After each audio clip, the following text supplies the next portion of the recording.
to zapomeň. Ne, s ním nemakám, to už jsem jednou zkoušel. Hele, jakmile do toho půjde, rozlučte se s jemností, protože tenhle Šrek umí všechno jenom rozmlátit. Jo, a tady Soptík umí zase jenom všechno podpálit. Faktem je... A faktem je? Bez urážky. Jo, bez urážky. Ten chlap je pěkný kretén. Což je pěknej zmrt v tvým jazyce. Neboli píčus. V tvým jazyce. Přestaň fňukat, zníš jako velký potetovaný mimino. Tyhle kraviny nehodlám poslouchat, mám práci. Že zdravím máti.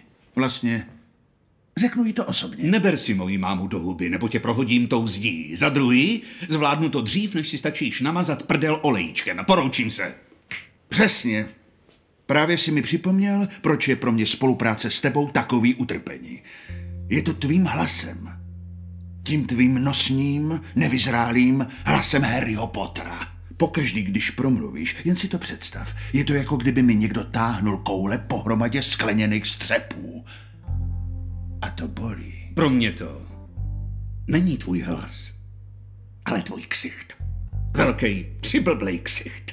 Když ho vidím, tak si připadám, jako by mi Bůh chrlil blitky přímo do očí. A to pálí. Vážně to pálí. Co chceš dělat? Zaházet si s nábytkem? Pro tvou informaci chtěl jsem tu židli vzít, otočit na stranu a narvat ti ji rovnou do chřtánu. No ovšem, jinak to totiž neumíš. Uděláš do každého problému díru jako kráva. Ale tady si vedle. Myslím, že nejsem. Hoši, co si takhle sednout a v klidu to probrat? My dva spolu? To už jsem zažil. Je to naprostá ztráta času. Výjimečně s tebou souhlasím. Jo, tak já to udělám po svým. Jestli s tím máte problém, pojďte sem a zkuste mě zastavit. Já tam nejdu.